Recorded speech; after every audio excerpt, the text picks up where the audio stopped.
अस्सलाम स्टूडेंट्स, आज आपका लेक्चर नंबर 56 है, लेक्चर नंबर 57 है, सॉरी लेक्चर नंबर 57 है। और वो हमारे पास क्या है, uses of expansion and contraction of liquids. इससे पहले हमने एप्लीकेशंस पढ़ी थी थर्मल एक्सपेंशन ऑफ सॉलिड की, और अब हम पढ़ेंगे use of expansion and contraction of liquids के। लिक्विड की एक्सपेंशन और जो कंट्रैक्शन होती है उसके यूजेस हमारे पास कौन कौन से उसके यूजेस हमारे पास आ जाते हैं।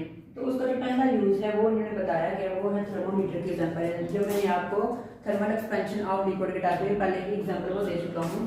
तो अभी हम थर्मल एक्सपेंशन पढ़ेंगे, थर्मल एक्सपेंशन ऑफ लिक्विड पढ़ रहे हैं।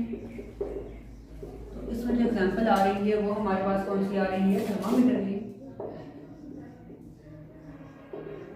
थर्मोमीटर, अब थर्मोमीटर क्या होता है, थर्मोमीटर में मरकरी होता है।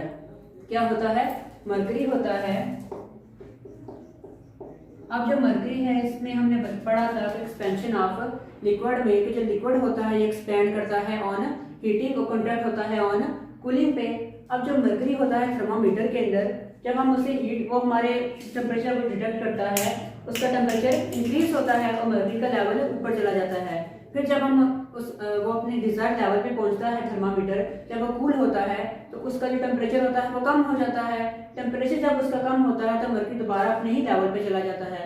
इसका मतलब ये है कि जब उसे टेम्परेचर मिला, जब उसका टेम्परेचर था वो जब इंक्रीज हुआ तो जो लेवल था उसका वो भी इंक्रीज हो गया, लेवल इंक्रीज हुआ तो एक्सपेंशन शो की। इसी तरह जब उसका टेम्परेचर कम होगा तो उसका लेवल भी कम हो जाएगा। तो ये है thermal expansion of contraction. In daily life में इसका यूज क्या है, इन थर्मामीटर में इसका यूज होता है। आगे उन्होंने बताया कि peculiar behaviour of water, water का पेक्युलर बिहेवियर क्या है। पेक्युलर से मुराद यानी कि उसका अजीब बिहेवियर क्या वो वाटर शो करता है। और वाटर का अजीब बिहेवियर ये है कि जब वाटर को हम हीट करते हैं तो वाटर एक्सपेंड होता है, जब हम उसे कूल करते हैं तो वो कंट्रैक्ट हो जाता है। इसमें यह है कि जब हम आप देखें, जब हम वाटर को हीट करते हैं, वाटर को हीट करते हैं तो उसका वॉल्यूम तो इंक्रीज होता ही है। यानी कि अगर हम 100 उसका बॉइलिंग पॉइंट है वाटर का, तो जब वो हीट करते जाएंगे तो उसका वॉल्यूम इंक्रीज होता जाएगा।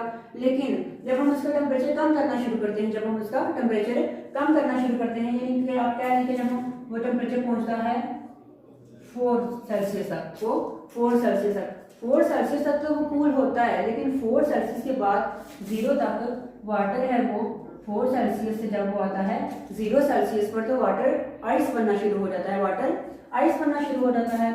यहाँ से वाटर किस में चेंज हो जाता है, आइस में। अब पहले तो जब हम उसे एक्सपैंड कर रहे थे वो हीट हो रहा था, एक्सपैंड हो रहा था, लेकिन पेक्युलर बिहेवियर उसका शो कर रहे हैं कंट्रैक्शन में वो पेक्युलर बिहेवियर शो करता है। पेक्युलर इसलिए जब हमने उसका टेम्परेचर 4 पे आके पहुंचा, 4 से 2 पे 0 पे आएगा, 4 से 0 पे आ गया तो जो वाटर था वो आइस में चेंज होना शुरू हो गया। अब लेकिन जब वाटर आइस में जाता है तो बदलता है तो उसका वॉल्यूम इंक्रीज होता है। ये आपने डेली लाइफ में ऑब्जर्व भी किया होगा कि जो वाटर जब हम उससे बर्फ बनता है, जब वाटर पहले अगर ये हमारे पास इतना सा एक बाउल था तो उसमें वाटर हमने इतना डाला हुआ है, लेकिन जब वो आइस में चेंज होता है तो वो थोड़ा सा इंक्रीज हो जाता है। वो इंक्रीज क्यों होता है, क्योंकि वो वॉल्यूम उसका इंक्रीज भी होता है। तो जो आइस का स्ट्रक्चर होता है ये 3 डायमेंशनल स्ट्रक्चर होता है। आइस का स्ट्रक्चर जो होता है इसकी एक्सपेंड हो जाता है। ये कंट्रैक्शन जो उसका स्ट्रक्चर होता है हाइड्रोजन बॉन्डिंग की वजह से वाटर होता है, जुड़ा हुआ होता है, आपस में वाटर फॉर्म में आता है। लेकिन जब हाइड्रोजन बॉन्डिंग की वजह से वो उसके मॉलिक्यूल्स जब कूल होते हैं तो वो एक दूसरे को ज्यादा रिपेल कर देते हैं, उसकी डेंसिटी कम हो जाती है और उसका वॉल्यूम इंक्रीज हो जाता है बाय 9 फोल्ड। यानी कि वाटर से 9 गुना उसका वाटर पानी है जो वो इंक्रीज हो जाता है वो वॉल्यूम उसका। इसलिए वाटर है वो पेक्युलर बिहेवियर शो करता है ऑन कंट्रैक्शन में। इसी तरह उन्होंने बताया है कि जो वाटर होता है, जब बहुत ज़्यादा सर्दियाँ होती हैं, जो बर्फानी इलाके होते हैं, वहाँ पर जो समुद्र होते हैं उनके ऊपर क्या होता है, जो वाटर के ऊपर वाली लेयर होती है, जो समुद्र होता है उसके ऊपर हम देखते हैं कि बर्फ जमी, बर्फ की तहें लगी हुई होती हैं। लेकिन उसके नीचे जो जानदार फिशेज वगैरह होती हैं वो जिंदा होती है। वो जिंदा इसलिए होती हैं कि जो वाटर की अपर लेयर होती है, वाटर की अगर हम कह लें कि ये वाटर का इतना एक लेवल है, वाटर की जो अपर लेयर है, ये वाली वाटर की जस्ट अपर लेयर है वो आइस में तब्दील होती है, नीचे वाली तब्दील नहीं होती। नीचे टेम्परेचर जाते ही नहीं है, ऊपर बस इतना ही टेम्परेचर होता है। नीचे वाटर का जितना कांस्टेंट टेम्परेचर होता है वो उतना ही होता है, फिशेस के लिए वो उतना ही रहता है। लेकिन जो ऊपर जो लेयर होती है वो वाटर की वजह से आइस में चेंज हो जाती है। तो वाटर की जो ऊपर वाली लेयर होती है तो आइस बन जाती है, यहाँ पर आके आइस बन जाती है। ये एज आ इंसुलेटर वर्क करती है, ना तो यहाँ से हीट बैठ जाती है, ना ही बाहर से सर्दी अंदर आती है, या यहाँ से कोई भी कूल मीडियम की कोई चीज़ है जो वो अंदर आ सकेगी, नहीं आ सकेगी। फिर वो एक इंसुलेटर मीडियम जहाँ से ना तो हीट आ रही है, जो कि ना ही अंदर आगे दोबारा सुनने के इसका यूज ऑफ, इसकी यूज क्या है। यहाँ पर थर्मल एक्सपेंशन लिक्विड है, हमने मर्करी की एग्जांपल हम पढ़ चुके हैं। मर्करी में हमने क्या देखा था, जब मर्करी का टेम्परेचर इंक्रीज होता है तो मर्करी का लेवल ऊपर जाता है, जब उसका टेम्परेचर किसी जगह पे पहुंचता है लेवल इसका नीचे आ जाता है। और इसका अल्कोहल भी अगर यूज करें मर्करी की जगह तो वो भी यही बिहेवियर शुरू करती है। आगे जो बॉइलिंग पॉइंट है, mercury is very high and it stand very uniformly. अब आप देखा है कि जो वॉल्यूम है उसका जो बॉइलिंग पॉइंट है वो बहुत हाई होता है, इसलिए वो जो ऊपर होता है वो यूनिफॉर्मली आठ साइज का करके होता है। आगे पेक्युलर बिहेवियर ऑर्डर हमने पढ़ा, पेक्युलर बिहेवियर ये पढ़ा कि जब वाटर स्टैंड तो होता है ऑन हीटिंग, लेकिन जब वो कंट्रैक्ट होता है तो वो 4 पे आके 4 के बाद वो आइस बनना शुरू हो जाता है। 4 के बाद आइस बनना शुरू, 0 पे आके आइस बन जाता है। जब आइस बनता है तो उसका वॉल्यूम इंक्रीज हो जाता है। जब वॉल्यूम उसका इंक्रीज हो जाता है 0 पे आने के बाद तो वो इसी तरह आगे हमने पढ़ा कि जो वाटर जो समुद्र वगैरह होते हैं वहाँ पर जो ऊपर वाली लेयर होती है वो आइस में तब्दील हो जाती है, जबकि नीचे वाली लेयर आइस में तब्दील नहीं होती। वो ऊपर वाली लेयर जो आइस में तब्दील हुई होती है वाटर की, वो एज एन इंसुलेटर वर्क करती है, जिसकी वजह से फिशेज जिंदा रहती है। आगे हमारा है कि इफेक्ट ऑफ हीटिंग और डेली लाइफ। डेली लाइफ में हीट के इफेक्ट क्या होते हैं। डेली लाइफ में हीट के जो हम इफेक्ट पढ़ेंगे, डेली लाइफ ये हमारे पास क्या है, effect of expansion and contraction daily life. हम इसे इफेक्ट ऑफ हीट लिख लेते हैं। अब इफेक्ट ऑफ हीट में पहला हमारे पास ये है कि एक कंक्रीट रोड सरफेस, जो रोड की कंक्रीट की जो सरफेस होती है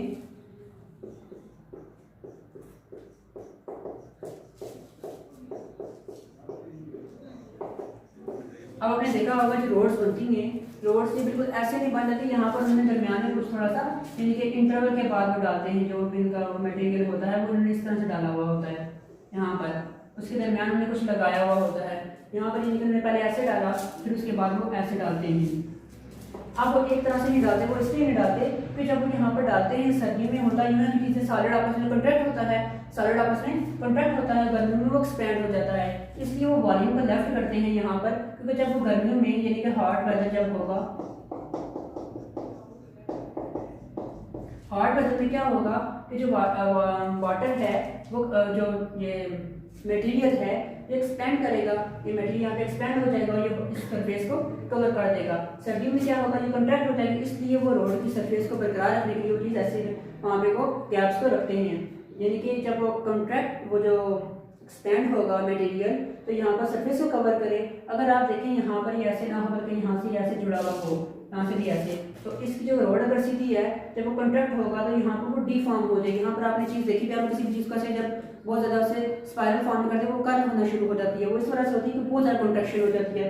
इसी तरह जब यहाँ पर सर्दी में बहुत ज़्यादा कॉन्ट्रैक्शन हो जाए, गैप्स नहीं होंगे तो वो क्या हो जाएगी, डिफॉर्म हो जाएगी, उसकी जो शक्ल है रोड की वो बदल जाएगी। आगे आता है कि जो रेलवे के ट्रैक्स होते हैं, रेलवे की ट्रैक्स ऑफ रेलवे ट्रैक्स अगर हम कहें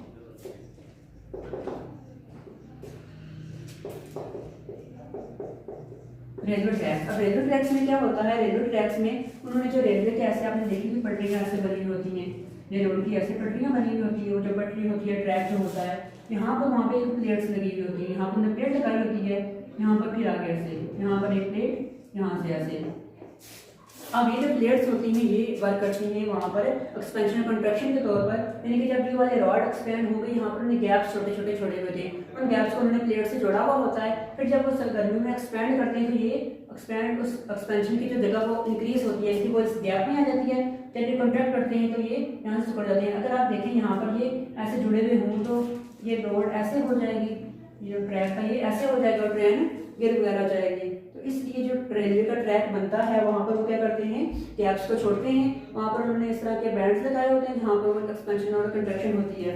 आगे इसके आता है ब्रिजेस। ये जो ब्रिज होती हैं वो कैसे बनती हैं। अब जो ब्रिज होते हैं इनमें ये भी इस तरह का फिनोमेना होता है, आपने ब्रिज देखे भी होंगे कि वो गार्डर के ब्रिज बने होते हैं। अब आपने देखा यहाँ पे वो ऐसे लगी हुई होती हैं, वो जहाँ से वो टाइट किया, अगर ये इस टावर पे है यहाँ पर ये एक ब्रिज है, ये वाला एक हम कह रहे थे कि ब्रिज है, इसके ऊपर ये दो वो स्पाइरल उसकी जो स्ट्रिंग्स हैं वो हैं। अब उन्होंने इसको ऐसे रखा हुआ होता है, थोड़ा सा फासला देकर रखा हुआ होता है। और वो फासला क्यों दिया हुआ होता है इन्होंने, वो इसलिए दिया हुआ होता है कि जब जो सर्दियाँ आएंगी तो ये जो हमारे पास ये वाली जो चीज़ है ये इस तरह से हो जाएगी, ये थोड़ी सी कॉन्ट्रैक्ट हो जाएगी।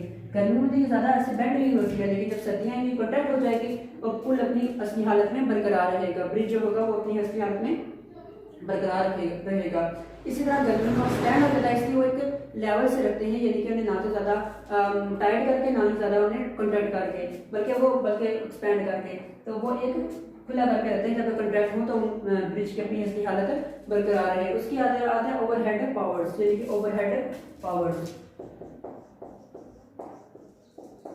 अब ओवरहेड पावर्स में क्या होता है कि आपने जब बिजली के टावर देखे होंगे जो हमारे यहाँ लगे भी हुए होते हैं, यानी कि वो एक अगर ये वाला एक टावर है, दूसरा ये वाला है, तो यहाँ पर वो तारें ऐसे जाती हैं, ऐसे गर्मी में आपने ऐसे देखी होंगी, और जब सर्दियाँ आती हैं तो वो ऐसे वही होती हैं। अभी आपने देखा भी होगा, अभी सर्दियाँ हैं तो आपने वो देखा भी होगा कि ऐसे हैं। अभी आपने देख लेना है कि अभी वो बिल्कुल सीधी हैं, लेकिन कुछ जब गर्मियाँ आएंगी तो वो ऐसे हो जाएंगी, थोड़ी सी बेंड हो जाएंगी। वो इसलिए होती हैं कि जब वो गर्मी में जब वो लगाते हैं तारें तो वो ऐसे करके लगाते हैं, तो ताकि जब सर्दी में आए तो वो कॉन्टैक्ट होता है, जब टेम्परेचर कम हो जाता है जिसकी वजह से बैटरी के साथ कॉन्टैक्ट होगा तो वो ऐसे बिल्कुल सीधी हो जाती है, लेकिन इलेक्ट्रिसिटी तब भी पास होती है। आगे आता है पाइपलाइन। जो पाइपलाइंस होती हैं, पाइपलाइन जब लगाते हैं ये ऐसे करके इनके दरमियान यू शेप की एक चीज छोड़ते हैं, यू शेप में एक चीज छोड़ते हैं, फिर आगे ऐसे ऐसे,